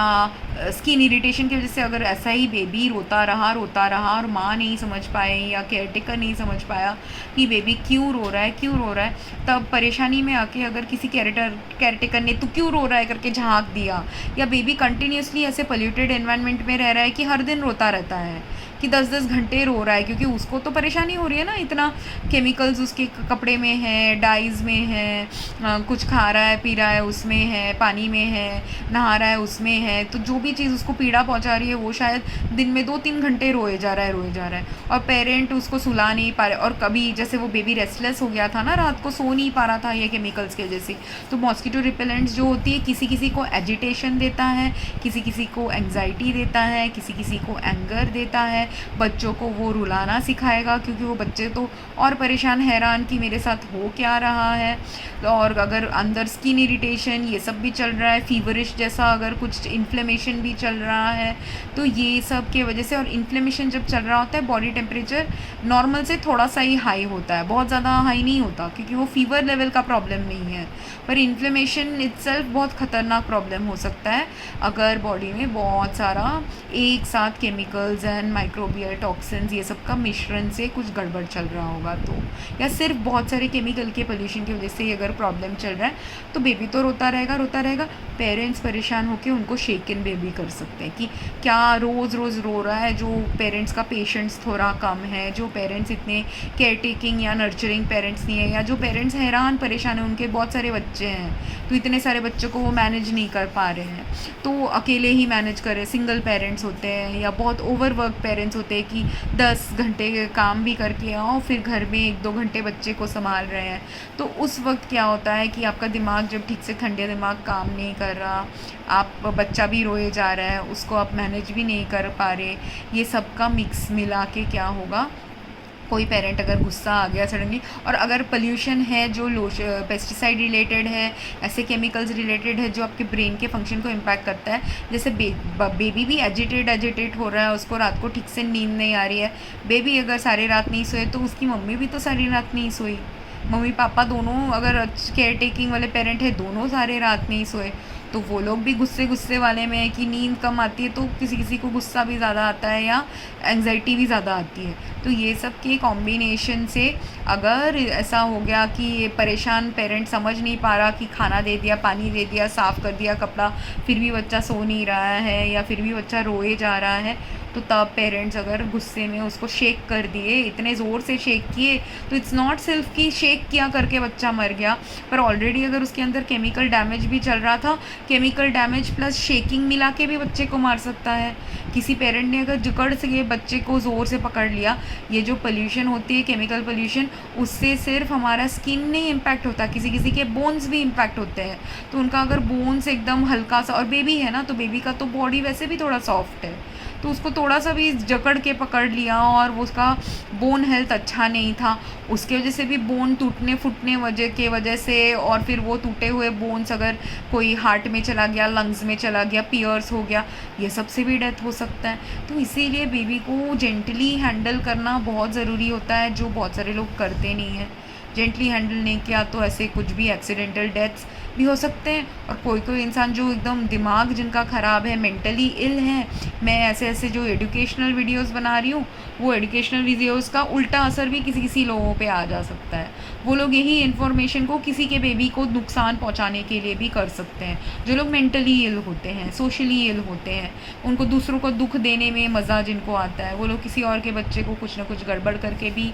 ऐसा कर सकते हैं। खुद के बच्चों को भी कोई लोग मेंटली इल ऐसे इतने होते हैं कि वो लोग जानबूझ के अपने बच्चों को, उसको बोलते हैं मंचाउजन बाई प्रॉक्सी सिंड्रोम। और मंचाउजन बाई प्रॉक्सी सिंड्रोम में क्या होता है कि पेरेंट ऐसा सोचता है, मोस्टली पेरेंट्स ऐसा करते हैं, पर कभी कभी स्पाउसेस भी ऐसा करते हैं। वो लोग ऐसा दिखाएंगे कि मेरा स्पाउस और मेरा बच्चा बहुत बीमार है,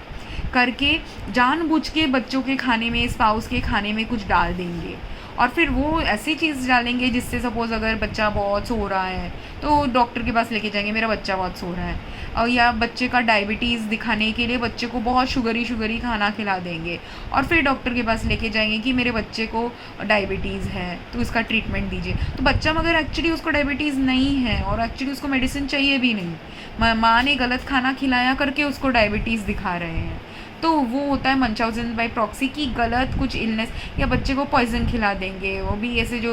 मच्छर मारने की दवाई, ये दवाई वो दवाई से हेल्थ ख़राब हो रहा है, लोगों को पता चला तो और ज़्यादा एक्सपोज कर देंगे बच्चे को ये सब चीज़ों से, ताकि बच्चा सिक हो जाए, फिर बच्चे को लेके चले जाएंगे। पति पत्नी को कुछ सिकनेस दिला देंगे दवाई खिला के और बोलेंगे पति पत्नी सिक है, और इससे क्या होता है, डॉक्टर तो दवाई दे देगी, वो दवाई भी उन लोग यूज़ करेंगे कुछ और गलत तरीके से,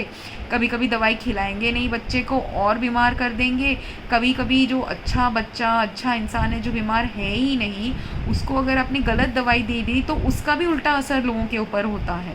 तो ये सब जो कॉम्प्लिकेटेड चीज़ें हैं, जिनका दिमाग ख़राब है, जिनका मेंटली इल है, सोशली इल है, एंटी सोशल पर्सनालिटीज़ हैं, वो लोग अभी जानबूझ के कर रहे हैं कि नहीं, वो ही डिफरेंस को समझने के लिए एक तो साइकोलॉजिकल एनालिसिस करना भी ज़रूरी होता है, एक तो सिर्फ साइकोलॉजिकल एनालिसिस नहीं, वो पर्सनालिटी टाइप्स को समझना भी होता है, क्योंकि कोई कोई हैं पेरेंट्स जो जिन्होंने गलती की भी हुई होगी तो कभी कभी इमोशंस नहीं दिखाते, तो वो उसका मतलब ये नहीं कि उन्होंने जानबूझ के किसी बच्चे को मार डाला, उन लोग से थोड़े इमोशंस कम दिखाने वाले पेरेंट्स हो सकते हैं। कोई कोई लोग ऐसे होते हैं कि इमोशंस नहीं दिखाते मगर वो ख़तरनाक इमोशंस नहीं दिखाने वाले लोग होते हैं, और उनका इमोशन किस चीज़ में दिखता है, किसी को दुख पहुंचाने में। जब दूसरे नॉर्मल इंसान जो होते हैं, किसी को दुख हुआ तो हम भी रो पड़ेंगे उसके लिए, किसी को खुशी हुई तो उसके लिए हम भी हंस पड़ेंगे, ऐसे इंसान नॉर्मली होंगे। या हंसे नहीं तो भी अगर किसी का कुछ अच्छा हो रहा है, मेरा बुरा हो रहा है, या मुझे अच्छा नहीं लग रहा कि अच्छा हो रहा है, उसमें भी जेलसी एक नॉर्मल एक क्राइटेरिया हो सकती है कि मुझे जलन हो रही है। पर कोई कोई क्या होता है, जलन मतलब नॉर्मल लेवल का जलन, जिसको लोग यूज़ करेंगे मोटिवेशन के लिए कि इसका अच्छा हो रहा है, मेरा अच्छा नहीं हो रहा, मेरे को भी अगर उसके जैसे कुछ करना है तो मैं अपनी लाइफ में कुछ अच्छा सुधार लाऊं। ये होता है नॉर्मल इंसान की जेलसी को अच्छे तरीके से यूज़ करने वाली वृत्ति। पर जो एबनॉर्मल इंसान होते हैं वो ऐसे नहीं करेंगे। अगर उन्होंने किसी का खुशी देख लिया तो वो खुशी उनको संभल नहीं रही है तो वो खुशी उनका छीनने की कोशिश करते हैं, और छीनने की कोशिश मतलब जानबूझ के उसको सैबोटाज करने की कोशिश करते हैं। और ये भी जो मंचाउजन बाय प्रॉक्सी पेरेंट्स हो या मेंटली इल पेरेंट्स हो, वो लोग क्या करेंगे, उनको इतनी जेलसी होगी अपना बच्चा, जैसे सपोज अगर किसी माँ ने उसको लव नहीं मिला है उसके पति से, अब उसका डॉटर इन लॉ आ गई, डॉटर इन लॉ को लव मिल रहा है पति से, माँ को जो नहीं मिला है, उसको जेलसी आ गई, तो जेलसी की वजह से बेबी को कुछ ना कर दे, ऐसे लोग भी होते हैं। कोई लोग ऐसे भी होते हैं अपनी ही डॉटर के ऊपर जेलसी कि मेरी डॉटर मेरे से बेटर क्यों कर रही है, मेरी डॉटर के लाइफ में इतना अच्छा बच्चा कैसे आ गया, ऐसे सब करके भी कोई अपने खुद के डॉटर के ही बच्चे को कुछ ना कुछ गलत कर देंगे। तो अब ये लड़की ने किया, लड़की के किसी और लोगों ने किया, मोस्ट प्रोबेबली पुलिस इतनी भी गलत तो नहीं हो सकती, तो शायद कुछ एविडेंस होगा वो लड़की ने किया करके। पर जिन जिन के पास अगर ग्रे एरियाज़ है जिसमें आपको समझ में नहीं आ रहा कि अगर वो पर्सन ने सच में मारा है कि नहीं मारा है, उस सब केसेस में अगर आप ये एक्स्ट्रा करिकुलर फैक्टर्स को भी कंसिडर करेंगे कि सिर्फ केमिकल पोल्यूशन, सिर्फ कोई बैक्टीरिया की वजह से नहीं मरा है, सिर्फ कोई मर्डर की वजह से नहीं मरा है, कोई केमिकल पोल्यूशन का भी इम्पैक्ट अगर किसी के हेल्थ में आया है, ये जानना ज़रूरी है। काफ़ी लोग सिर्फ सडन इन्फेंट डेथ हो जाता है, घर में बच्चा मर जाता है, उसका इन्वेस्टिगेशन ही आगे नहीं होता, क्योंकि लोगों ने नॉर्मलाइज कर दिया है कि इन्फेंट्स लोग तो घर में सोते सोते मरते हैं। ये डायग्नोसिस डॉक्टर्स को अगर पता है, कोई कोई डॉक्टर्स उसको आगे का डॉक्टर्स ने नहीं सोचा है। पर आगे का सोचना इसलिए ज़रूरी है कि अगर पृथ्वी में 1% ऑफ बच्चे भी सडन इन्फेंट डेथ से मर गए हैं, आपको समझना तो चाहिए ना कि ये सडनली डेथ क्यों आ गया, और वो सडनली डेथ आया है उसका most probably reason pollution factors, nutrition factors, suffocation factors, ये सब में ही होता है hidden. Same way with shaken baby syndrome, अगर कोई कोई पेरेंट्स बेबीज़ को इतना गुस्से में शेक कर रहे हैं, तो इतना गुस्सा पेरेंट के अंदर क्यों आ रहा है? वो पागल है, मेंटली इल है इसलिए आ रहा है, सोशली इल है इसलिए आ रहा है, उनको बच्चा संभालना नहीं आता इसलिए आ रहा है, कि एयर पोल्यूशन, वाटर पोल्यूशन, खाने के पोल्यूशन की वजह से बच्चे भी बीमार, पेरेंट भी बीमार, मतलब फिज़िकली इतने बीमार हो गए कि और हैंडल नहीं कर पा रहे स्ट्रेस भी एक ना केमिकल पोल्यूशन की वजह से लिटरल फिज़िकल बॉडी का स्ट्रेस लेवल भी हाई हो जाता है, स्ट्रेस एंजाइम लेवल भी हाई हो जाता है। तो जब आपके stress enzyme level chemical pollution से हाई हैं, तो तब आपके रिस्पॉन्सेज भी बैलेंस रिस्पॉन्सेज होना थोड़ा डिफ़िकल्ट है, और बैलेंस रिस्पॉन्सेज नहीं हुए तो तब जाके भी कोई शेकन बेबी सिंड्रोम से किसी को मार सकता है, या एक्सीडेंटल डेथ किसी बेबी का हो सकता है। तो यही सब चीज़ें अगर आपने केयरफुली एग्जामिन नहीं किया, तो अगर सपोज़ आपका बेबी एक मर भी गया, आपके घर में अगर दो तीन बच्चे हैं, वो अगर केमिकल पोल्यूशन की वजह से वो बेबी मरा था, तो आपके दूसरे बच्चों को भी वो केमिकल पोल्यूशन इम्पैक्ट कर रहा होगा, आपके हेल्थ को भी वो केमिकल इम्पैक्ट कर रहा होगा। इसीलिए ये डिफ्रेंशिएट करना कि कौन से चीज़ के वजह से डेथ हुआ है, या कौन से बहुत सारे चीज़ों के कारणों की वजह से डेथ हुआ है, वो जानना ज़रूरी है। अगर पेरेंट का मेंटल इलनेस है, तो वो पेरेंट को और दूसरे तीसरे चौथे बच्चे तो पैदा नहीं करने चाहिए, या बच्चों की रिस्पॉन्सिबिलिटी उसको तो मिलनी नहीं चाहिए। वो अगर लो सोशियो इकोनॉमिक स्टेटस की वुमेन है, अब बाहर उसको रिहैबिलिटेशन में अगर किसी ने, सपोज़ वो जेल चली गई और ये डिस्कवर हुआ कि उसने मर्डर किया था, उसके बाद लोगों ने सोचा कि वो रिमोर्स जैसा कुछ दिखा रही है, तो उसको छोड़ भी दिया कि यंग एज है, क्या उसको जेल में रखना, तो उसको अगर कुछ सालों में छोड़ भी दिया, या ये निकाला कि उनको समझ में नहीं आ रहा है उसने मारा है कि नहीं मारा है, इसलिए भी छोड़ दिया, जो भी रीज़न से वो छूट गई। अगर उसके अंदर सच में उसका मानसिक संतुलन अच्छा नहीं है, उसको अगर मेंटल इलनेस है, सोशल इलनेस है, उसको बाद में बच्चे जॉब्स मिलने चाहिए बच्चे को संभालने की, या उसको बच्चा खुद के लिए वापस से पैदा करना चाहिए कि नहीं, ये सब कॉन्शियस डिसीजन, अगर वो मेंटली इल है तो वो तो ये कॉन्शियस डिसीजन भी नहीं मेक कर पाएंगी,